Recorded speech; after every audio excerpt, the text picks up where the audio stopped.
All right, we are recording. Here is lesson 7. Are they congruent?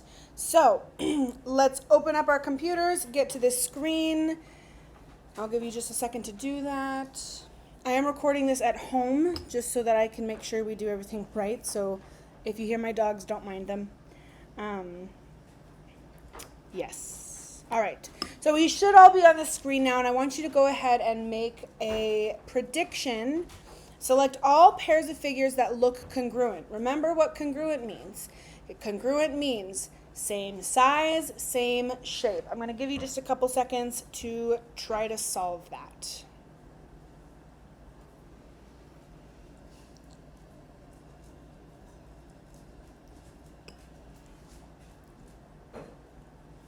Okay. Remember when we say select all, means we're probably picking more than one. So obviously you're at home, so you cannot discuss with your table groups or the class. So I just want you to think, how can you be more sure which pairs of figures are congruent?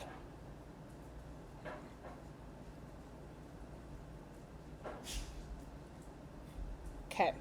Well, I will tell you this.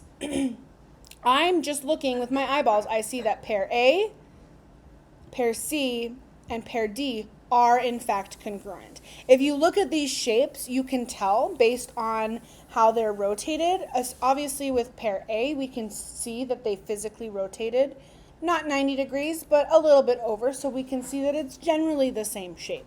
I know that pair B is not congruent because if you look at the angles of these shapes, the angles in this, what seemed to be a square, look more like 90-degree angles versus this diamond shape are definitely not 90-degree angles.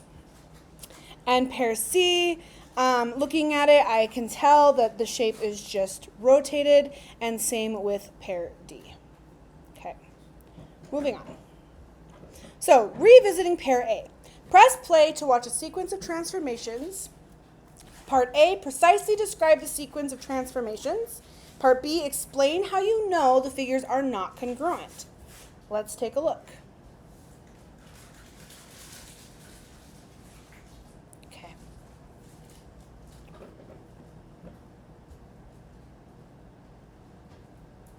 Okay, so we see now, looking at this, that obviously pair A, although looked congruent from where we were, isn't actually congruent.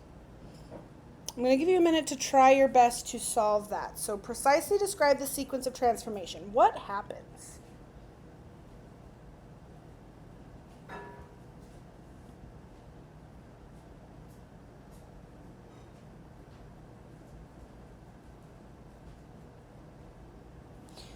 Okay, now's a good time to pause if you're still writing and answering the question, but I am going to give you an answer now.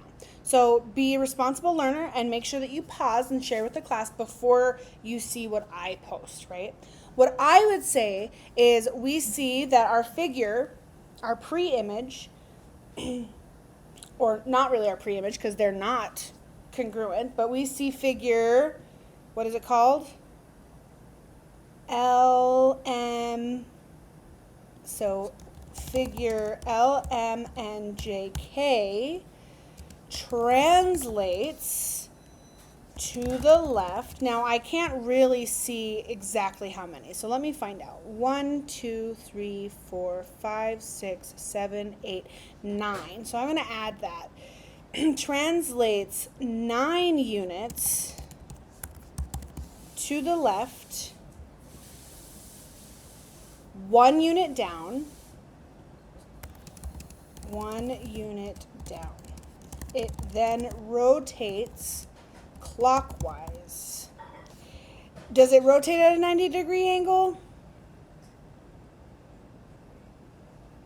Yeah, it looks like it.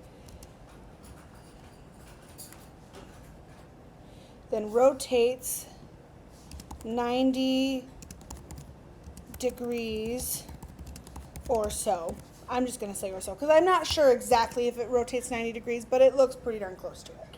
So that's the sequence of transformations. How do I know that the figures are not congruent? I'm going to give you a second to answer that.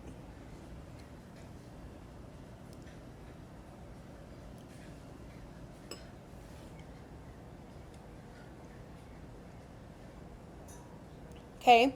If you haven't finished answering this and sharing with the class, go ahead and pause so that you can finish and then share with the class. And then I'm going to tell you the answer. So I would say I know that the figures are not congruent because the points don't line up, right? Obviously, we can see really clearly that D and M do not line up, and we can see that N and E don't line up. But it does look like J and I think that might be A do, and B and K and L and C do, but these three right here do not line up. So that's where I'm going to then click Share with Class. Okay. Revisit pair B and decide and defend. Mauricio noticed that each side length in figure ABCD is equal to each side length in figure GHIJ. He says this proves that ABCD is equal to or congruent to GHIJ. ABCD is congruent to GHIJ. Is his claim correct? Use the sketch tool or tracing paper if that helps with your thinking.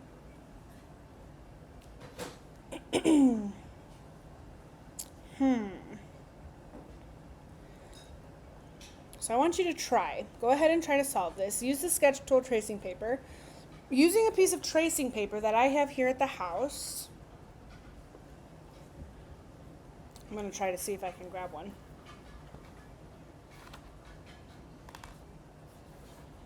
You can also, if you're at home doing this and you need tracing paper and you don't have tracing paper, again, you can use graph paper, or you can actually get parchment paper from your kitchen and just tell your parent, like, hey, I need to borrow this. And you can actually use parchment paper as well.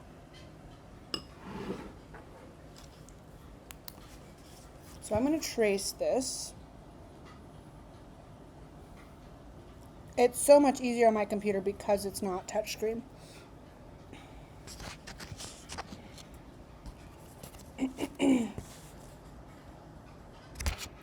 So I don't know if it's just because mine isn't very accurate, like my drawing isn't very accurate.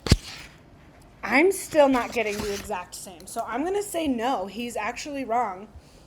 And my response is, when I used tracing paper, the points did not line up exactly. So that's what I would say. Now, you might find that it is actually congruent. And if so, then go ahead and tell me that.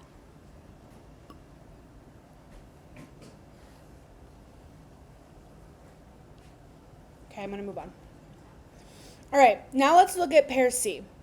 Students in another class were asked to convince their peers that figures in pair C are congruent. Which of their arguments do you think is most convincing? A, both figures have 4 sides and an area of 5.5 square units.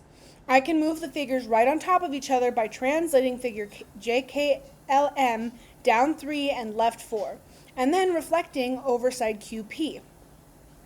When I measure the side lengths of figures JKLM and PQRS, I get the same measurements.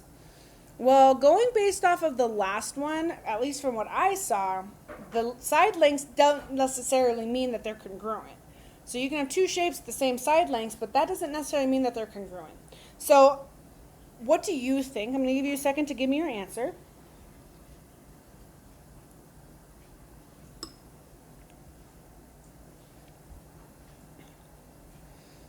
Okay. Well, I also know that just because 2 figures have the same area, which is what's inside the shape, also doesn't mean that they are the same shape. So I'm going to go with this, and then I'm going to give you guys time. If you say the same thing, then go ahead and give me your thinking. But I'm not going to explain it to you because I want you to come up with something and tell me why you think so. Okay, I'm going to move on. So you can pause the video and stay here for a second if you need to, but I'm going to move on. All right, now let's take a look at pair D. Describe a sequence of rigid transformations that will convince your classmate that the figures from pair D are congruent. Use the sketch tool or tracing paper if they help with your thinking. Well, looking here, it looks like I need to what? Okay, it looks like I need to rotate right here at point I. So I'm actually going to bring point N down. And I know that M is just 1 unit up from that. And then I have L. And then 1, 2, 3 units up from L. 1, 2, 3 units up from L is K. Then 2 units over. And then that's J. And I kind of have to come down to I at an angle. So I'm going to use this tool to make sure I can have straight lines.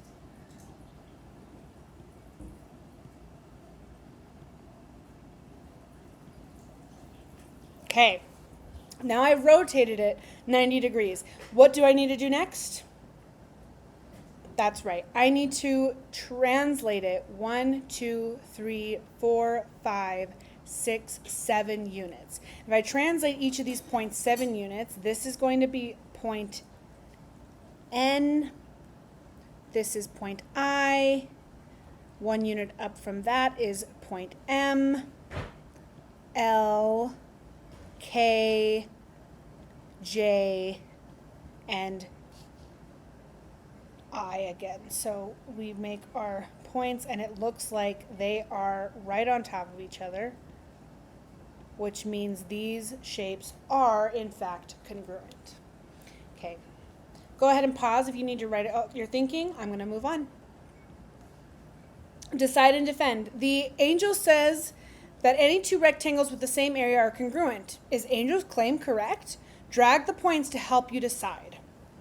So I want you to spend some time playing around with this and you tell me.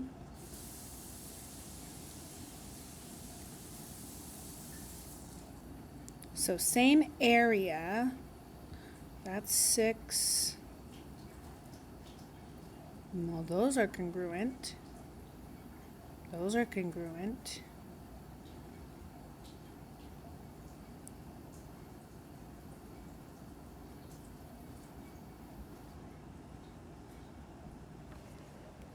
But those aren't. But they have the same area. Okay, I want you to think about this. Is Angel correct? You tell me. Here we go. Enough proof. Which statements are enough to prove that 2 figures are congruent? Select all that apply. The figures are both right triangles. You can trace one figure on tracing paper and move it perfectly on top of the other. The figures have areas of 8 square units on both rectangles. You can move one figure right on top of the other by translating 8 units left, or the figures are both isosceles right triangles.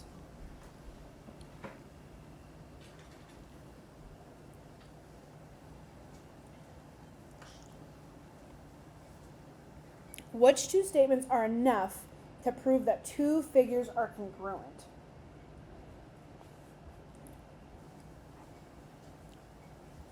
Well, looking at some of these, even if both figures are right triangles, that's not necessarily enough to prove that they're congruent. Because if we come back over here, and I'm just going to erase this, and I'm actually going to make 2 right triangles. So ignore the shapes that are on here. I'm going to make 2 right triangles. One that's going to be right here. It's not perfect, don't mind it. Okay, and I'm going to make another one that's right here. Okay, looking at those, these do not look like they are congruent, right? This one is much smaller, and as we learned yesterday, that if it's different shape, then they're not congruent, right? Or different size, I mean. Pardon me, I have to cough. Excuse me. So we know that these aren't congruent. So just having a right angle does not prove that they are congruent. Okay. You can trace one figure on tracing paper and move it perfectly on top of the other. If they fit perfectly, then that does prove that they are congruent. The figures that have areas of 8 squares units on both rectangles. Well, like we learned in this one, is that true? I don't know.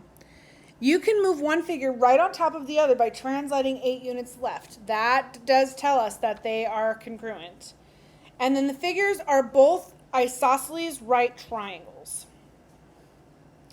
Isosceles triangles means that two sides are congruent. So that means, I'm going to exit here.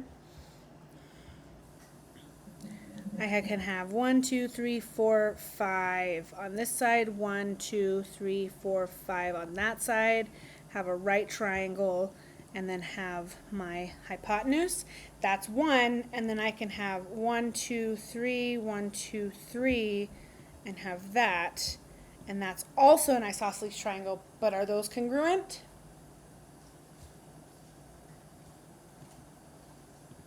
Okay. So I want you to tell me what you think. Maybe you added a couple more than I did. Drag the points to create two figures that are not congruent, but that someone might think they are. Okay.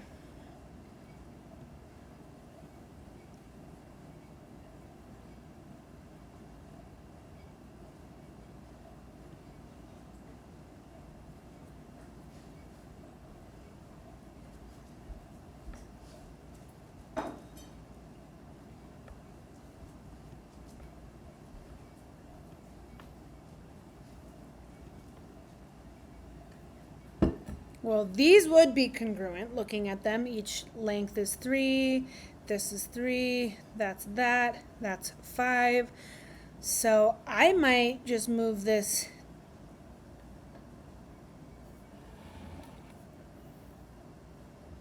I might just kind of mess with them a little bit. Right? Looking at that, someone might think that those are congruent. Right? Especially if I just do that. Okay. And then I want you to do that and then explain how you know the two figures are not congruent. And you'll explain it. So go ahead and pause the video and explain your thoughts. When you're ready, you can move on to this one. Here's our synthesis. How can you prove that two figures are congruent? Use an example if it helps with your thinking. So how can you prove that these two are congruent? A sentence stem you might want to use is, I can prove that two figures are congruent by, and you tell me. Go ahead and pause and answer that. And then lastly, show me what you know. Is figure ABCD congruent to figure EFGH?